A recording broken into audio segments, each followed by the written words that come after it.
guys, my name is Sam, and yes, in this video I'm going to be unboxing the Microsoft Xbox One.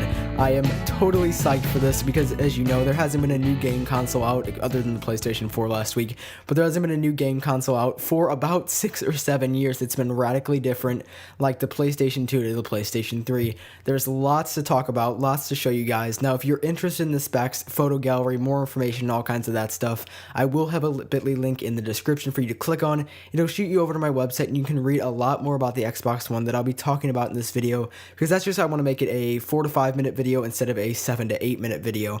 But anyway, enough talking, let's get started. So as you can see, I just showed you guys the Xbox One. It's got a beautiful looking black box.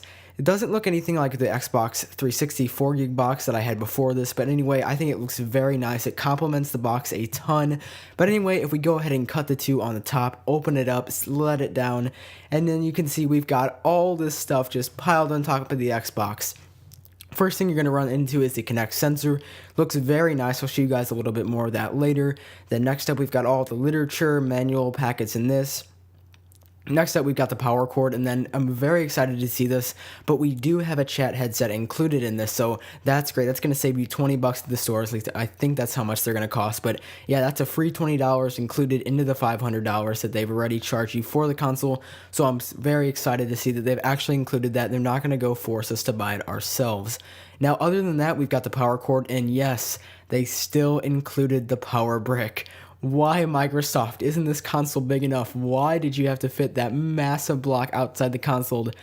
We don't know, but I'm sure that's what the Xbox One Slim is going to be for in around a year or two, so I'm guaranteed that they're going to put that power brick hopefully in the Slim model, although the Xbox 360 Slim still has a power brick, and I don't know, Microsoft needs to get their head together on the stupid little power brick that they include, because it's quite massive.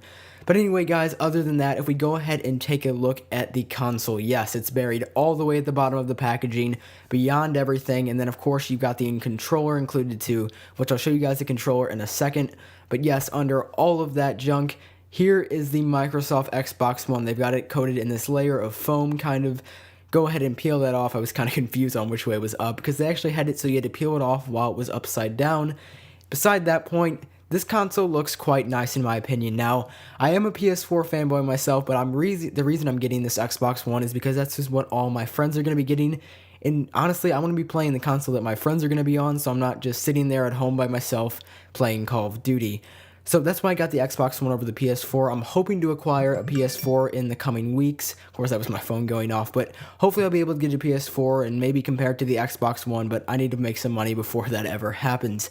Now, taking a look at what actually is on the Xbox One, we've got the Blu-ray drive on the front, an eject button, and a very cool looking power button. It's capacitive. When you touch it, it will actually turn on the Xbox. That's really neat. On the right side, or depending on which direction you're facing it, on one of the sides, you've got one USB port and a weird button. I'm not exactly sure what that does yet, unfortunately. Now, taking a look at the back, we've got a lot of different ports. We've got an HDMI in. This is in no particular order, by the way. We have an HDMI in and an HDMI out, because with the Microsoft Xbox One, you can actually plug a second device using HDMI into the Xbox and have like almost two things in one. For example, you could plug your cable box in there and watch TV and play video games at the same time, so that's pretty neat. Then we've also got an Ethernet port, the Kinect sensor port that I showed you guys a little bit earlier, the S/PDIF connector, and then the IR receiver port. So guys, those are all the ports on the Xbox. That's pretty much all to see at the hardware. I will be showing you guys hopefully a ton of content with this as soon as I get around to making it. I'm going to be working pretty much non-stop for the next 4 or 5 hours on content, because I want you guys to see how neat this device actually is. So I hope you guys enjoyed this video. I'll be sure to go in depth on almost everything that comes with the Xbox One. So if you haven't subscribed already, definitely do that, because you will be seeing a lot of Xbox content and also iOS content in your sub boxes pretty much as soon as I get started on those videos. So I hope you did enjoy this video once again. I hope you did find it useful. If you did, click that like button, but I will catch you guys in my next video.